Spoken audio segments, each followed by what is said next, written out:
What is going on, everybody? It's the Front. I'm here for AEW on TNT review from last night's episode. This is the next to last episode of the year, as they are going to have the final episode on December 18th, which means we have 2 weeks left of AEW television coming out of this one. This show started off with a fantastic 6-man tag team match. The Young Bucks and Dustin Rhodes versus Pride and Powerful and Sammy Guevara. This was a fantastic way to open the show. I don't know what NXT opened with, but I don't think they could have opened it with anything that started out with this. I do like the fact that Dustin Rhodes wanted to show solidarity with the Young Bucks as he came out with Young Bucks inspired gear. So that was an awesome look for him. Super kicks to Santana and Ortiz. There's triple super kick to Sammy Guevara, which was absolutely awesome. Goes with the cannonball off the rope as Nick leaps off of top rope to take everyone out on the outside. Matt eats a kick from Guevara. Matt with multiple Northern Light suplexes on Guevara. Then Santana comes over. He hits one with Guevara and Santana. Then Ortiz comes over. And Matt actually tried to get all 3 guys up for a Northern Light suplex. That did not happen. That was awesome. That was absolutely awesome. That was just great. So they start beating him down. Buckle bomb by Santana Ortiz to Matt. Multiple clotheslines in the corner. Inner circle, then up with a standing superstar vertical suplex, but Matt does end up getting out of that, dropping Guevara. Dustin tags in. Clothesline on Santana, drops and lands a shot to the jaw, spinning power slam. Guevara then gets up and gets in, and Dustin needs a minute. He does the whole little stop. Just breathing really hard. Guevara's like, what the hell is he doing? He's asking the referee what the hell's going on. And then power slam by Dustin. He has the top rope and hits a diving crossbody onto all 3 guys. Cool looking spot, but I don't like it when you have none of these guys were in the vicinity of Dustin getting ready to do this power slam, this what was it? This diving crossbody.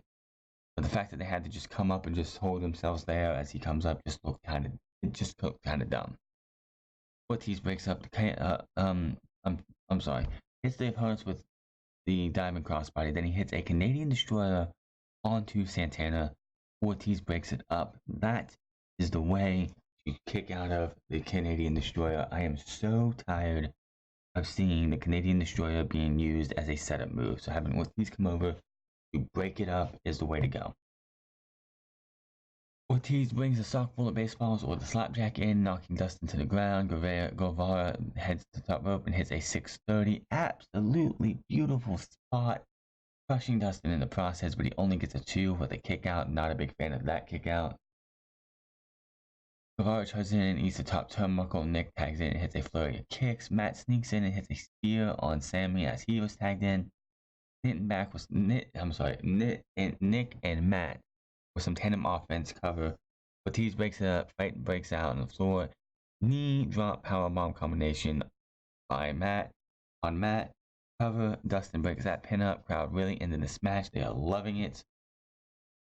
Sammy now took his phone for some vlogging. He's not paying attention as he goes for a shooting star. Eats a double super kick. Dustin takes a phone and gets a selfie. Nick gets to the top rope, kicks the back of Santana and Ortiz with who were in pile drive positions. Guevara's down on the mat. Dustin and Matt have Santana and Ortiz up in the pile drive position.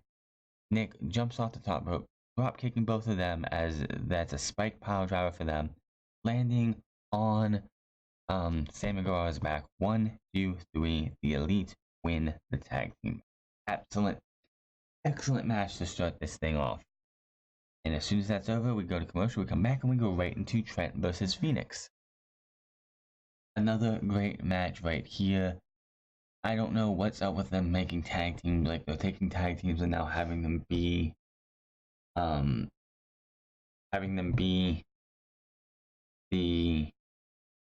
going from tagging all the time and now having singles matches, as Trent has been wrestling both Lucha Bros, and of course both Lucha Bros have been having matches as well. So, and and you had, of course, SCU's Scorpio Sky wrestling Chris Jericho. What was it, last week? So it's just crazy how you had these guys just tagging all the time, and now we're doing singles matches. Again, Trent took on Phoenix. Of course, this came from the tag team match last week, as Trent was the one to pin Phoenix. Phoenix wants to get that win back. Trent looked for the dude buster early on. Phoenix counters with a roll up 1 count. Phoenix goes for a roundhouse kick. Trent avoids into a stalemate. Phoenix uses his agility to trip Trent up, forcing him to crash down on the turnbuckle, kick to the back of the neck, cover for 2. Phoenix controlling things for a bit, goes for a drop kick off the top rope and takes a drop kick instead. Trent with a half and half suplex. Out of the floor, Trent gets sent to the barricade but comes right back with a spear, back in the ring, back elbow, tornado DT, pin 2 count. Phoenix with a monkey flip holds on and is able to flip over and hit a powerbomb. Phoenix is just a freak of nature.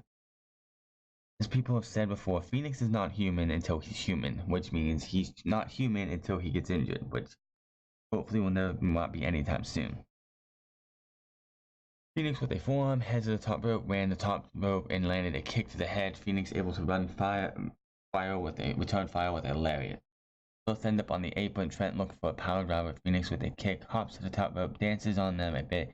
It's a double stomp on Trent's back, driving him into the apron. Phoenix up top again, but Trent gets to knees up, running knee by Trent, power driver, cover 2.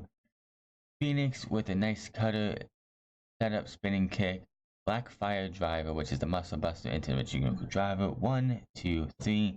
Phoenix is your winner. Let me see more of Ray Phoenix. I want Ray Phoenix. By this time next year, Ray Phoenix needs to be AEW World Champion at least once. Same thing with Pentagon. Yes, they're a tag team. Yes, they be tag team champions. But by December 5th, 2020, Ray Phoenix and Pentagon need to have won that World Championship at least once each. Honestly, would love to see Pentagon or Phoenix win the world title, and then defend against the other Lucha Bro, and then lose the title to that Lucha Bro. I think that'd be awesome. Cody makes his way to the backstage area to the ring to talk with Shivani, who was back on commentary this week, and you could tell commentary was more fluid. Commentary felt much better. It was way better than what we saw last week, where these guys just they couldn't hold their own without him. Cody makes his way to the ring. He reminds fans that he can never challenge for the AEW title again. Says last week it wasn't much better when he got attacked by the Blade and the Butcher. Cody says when he usually raises his hands up, the people who were there were no longer there. Dustin is in a blood feud with the Inner Circle with Young Bucks. Brandy is cutting off the women off the fenceless women in the women's division, and MJF kicked me in between my legs. Cody says the Butcher and the Blade and the Bunny that they could have just asked for a match, but he gets it. Says they can have a match whenever, and they can pick his partner. However, on the other hand, MJF, you say you won't wrestle me, but that won't stand, and you owe it to me to have a match for us to have a match. I remember he brought MJF along with him when he was told not to. He was too short. A Bush League NWO Chris Jericho, which got a huge a gasp. Even someone who wore a fake scarf, Cody says he'll offer up his 4 black ops, only 300 made. How about an expensive watch gifted him from Tony Khan, his red bottom shoes, and some cash? Justin Roberts heads in this ring with a briefcase worth $50,000 in it. Prove it, he has Justin Roberts give a young fan in the front row a $100 bill. Yes, there was a well-dressed young boy, probably about not even 10 years old, maybe about 10 years old, was gifted a $100 bill.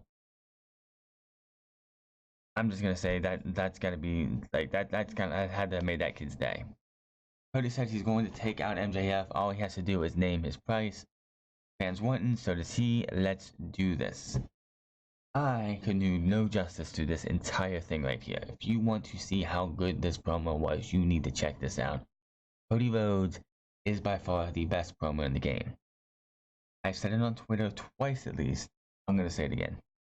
AEW's biggest mistake, and they're going to regret this. AEW's biggest mistake was taking Cody Rhodes, the most popular guy, and putting a stipulation in his match at Full Gear to if he did not beat Chris Jericho, he can no longer challenge for the AEW World Championship. I think you turned a lot of people off. You have this guy going out there, cutting great promos, having great matches, telling great stories, and he can never be world champion? How many fucking people are gonna sit there and want to watch this show knowing that the one guy who is probably the very best in this show, the very best in this company, cannot be world champion? I think they made a massive mistake. I don't know whose idea that was. I don't know if it was Tony's idea, Cody's idea, the Bucks' idea, whoever's idea it was, needs to have their head examined because this was a terrible idea. Back in stage, Alex Marvez with Joey Janela, he wants to face Jon Moxley tonight. Janela says he wants to make a name for himself and was one of the first to sign with the company, but since that time, I've been put on the back burner. He reminds Jon Moxley of his unsanctioned match at Fighter Fest, but tonight it counts, and the lights are on, and this time you'll have to kill me. Jon Moxley walks up during the interview, looks at Janela, looks at Alex Marvez, looks at the camera, and says, "Kids," and walks off. You just gotta love Jon Moxley. We get a vignette for the Dark Order, see some unhappy guy on his computer signing up to join the group, cut to the Evil Uno bringing him into the group in an outdoor ceremony at night. We see the guy for the first couple vignettes. He asks if he'll leave his loved ones behind for the group, and he says yes. He asks what his motives is to be in the group. I just wanted friends. Jason ends up kicking him in the face, and the minions attack him. There's that. I don't know where they're going with this whole Dark Order thing. I just will have to wait and see. Leva Bates versus Nyla Rose. This was a waste of time. Nyla Rose wins in about a minute and a half. Beast Bomb 1, 2, 3 after the match though. Rose hits another Beast Bomb on Bates. She looks for another one, but Shauna climbs to the top rope and hits a diamond crossbody on Rose. Shauna with a flurry of strikes, Superman elbow strike, but Rose finally stops her and hits a power slam. Shauna was looking to get some revenge from last week when Rose attacked her at the meet and greet fan event, and you wouldn't have known that she attacked Shauna if you didn't watch AEW Dark the night before. Rose heads out and brings the table in the ring, going picture-in-picture. Rose ends up putting the referee through the table and powerbombs Shauna. So, okay, this was unnecessary. What happens here? They have, during this picture-in-picture, you have Nyla Rose powerbomb the referee through the table. Then she picks Shauna up and she powerbombs Shauna through this mess. And then they cut to Britt Baker standing like she ran up to be in the spot. And they wanted to replicate and mock what her appearance at TakeOver War Games when her boyfriend went through a table from 15 feet. Had her hands over her mouth, like, oh my god, what a shocking moment again. What happened at TakeOver War Games was shocking. This was not. This was pathetic. This was not necessary. They need to stop taking shots at WWE. Be the bigger promotion. AEW is not being an alternative with shit like this. Don't do this. This is stupid. World Champion Chris Jericho's out next. Jericho comes out. He has Jake Hager beside him, a little bit of the bubbly, and a clipboard. Jericho rips on the crowd a bit and gets things started. Says he has one more match to close out the year 2016, but he gets 2018, but he gets to pick his opponent. I put together a little list, he says. The crowd goes wild because he has a clipboard in his hand. He says, calm down and get out of 2016. And says, this is not the list. This is the Lexicon of Le Champion. He runs through a bunch of names. He could face a Moxley a bunch of times along the way. He's like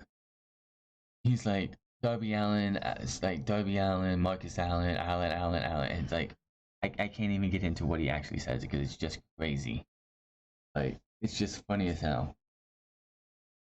So, out come Jurassic Express with Luchasaurus actually carrying Jungle Boy on top of him. Marco Stunt comes as well. Jericho says he was about to get to them and list dinosaurs and little children. Luchasaurus growls and tells Jericho, you think that's how I sound? Do you think that's how I talk? Don't you know that I have a master's degree in like medieval history, and that dinosaurs have been marginalized for 65 million years? Gives props to stunts, but it's neither of them who want Jericho. It's Jungle Boy. Jericho then rips on him and says he hasn't won a match. Is he a mute? I think he's a piece of shit, he says. Jericho says Jungle Boy couldn't last 10 minutes with him. Did you hear me? I said you couldn't take that last 10 minutes with. And Jungle Boy takes the mic and says, I know I can last 10 minutes with you, and I will kick your ass. And he slaps Jericho. Brawl breaks out. Jurassic Express stands tall. So that was fantastic. I'm just going to say this right now. Jericho and Cody are the two best promos in the game. And in 2 weeks, Jungle Boy versus Chris Jericho will be a fantastic match. And it's going to be great to see that they're going to have Jungle Boy get that time against the champion. Hikaru Shida versus Chris Statlander. This match was pretty much to give you a chance to have a big upset. The entire match, they were talking about how, if Chris Statlander wins this match, it's going to be a big upset. So what do? They have themselves a nice. This match could have been a lot better. They ended up having it felt like not even that long of a match. They didn't get much time due to how much they had on the show. I think they could have kept they could have kept something. The Nyla Rose Leave of Age stuff could have been taken off of here and given to Statlander and Hikaru Shida to give them a lot longer, but Chris Statlander ends up winning. After the match, though, we had Brandy and Awesome Kong come out. Then there was the Nightmare Collective, and Brandy wanted to have Chris Statlander join the Nightmare Collective when all of a sudden, I'm going to call this them taking something from WWE again, as we had a woman in the crowd wanting to pledge her allegiance to the Dark Collective. They bring over the barricade, and she stands there doing the picture-in-picture. They cut her ponytail off, and then they shave her like the Straight Edge Society did to Serena back in, 2009, 10? Yeah, I'm telling you right now, it was 9, 10, 11, whatever it was. But this just didn't do for me. Melina Cruz is the wrestler's name, who was the one who got her head shaved. I just don't know why they decided to do this. This was just stupid. Not working. Brandy wants to do this. This is her idea, and honestly, I think it's a massive fail. I think they need to figure something else out, because Brandy doing this with Awesome Kong. I guess this is a way to get Awesome Kong on TV, because she is older and she's really not able to do much in the ring. She never was able to really do much in the ring, so having her go out there and do this, I guess what they can do. Christopher Daniels versus Pentagon Jr.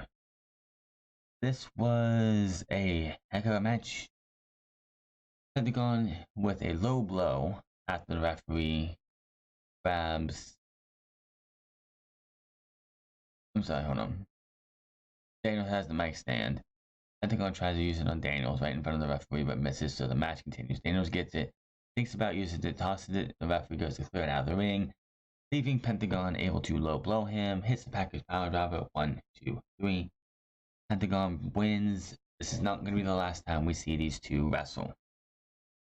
Then we get a vignette for the Butcher, the Blade, and the Bunny. Bunny says last week was their first order of chaos. They were so sick of seeing you. They was like, well, so sick of seeing your face everywhere on every billboard, every TV commercial, every appearance. And we're here to change that. We're the Butcher, the Blade, and the Bunny, and we're here to cut off the snake's head. Okay. I guess that's a little bit better than what you did last week. I still don't know why their motives. Why are they sick of seeing? I don't know. Like, Cody in his promo did mention about how he's seen these guys, the Butcher and the Blade, in bar wrestling and other wrestling promotions. Like, That's a good thing that you know that, but we as fans who are watching this still don't have any idea who these guys are unless you're in the Northeast area, apparently. So I don't know what to say about that. Then we had Joey Janela versus Jon Moxley. This was a brutal match. These guys like to beat the hell out of each other. Big, huge, elevated Death Rider for the win. Jon Moxley, who should not be losing a match from here on out until him and Chris Jericho have a world title match. Chris Jericho's music hits after the match is over. He's coming through the crowd, much like Moxley did the week before. Jericho stares at Moxley in the inner circle standing behind him. He holds the title up, and the show closes. So that was your main event, and everything after that. But clearly, Jon Moxley is going to be your second world champion, and he honestly should be. Cody can't vie for it anymore, which again I think was a massive mistake. The dude has is the most over guy in the company. The guy is just one of the best storytellers, has the best promos, has some of the best matches for the company, and he can't be world champion. That was a massive mistake, and they're going to regret that. I think a lot of the reasons that their ratings are down, and a lot of reasons their attendance isn't what it could be, is because Cody cannot be world champion. He's not now, not 5 years from now, not 10 years from now. If they don't find a way to get this guy to be your world heavyweight champion between now and this time next year, they are out of their fucking mind. AEW made a mistake. That was, out of everything they've done so far, that was a massive mistake by AEW. But that is your AEW on TNT review. Excellent show. Returned to form after what happened last week. Last week's show was a big time down. This one was a big up. But hit that subscribe button, comment down below, like or dislike this video, find me on Twitter at The France Club, find me on twitch.tv/TheFranceClub. Go check out The France Plays as the opening level or the opening mission in Watch Dogs 2 will be up on that channel in about an hour after this one goes over. So, till then, my name is The France and I'll see you guys later.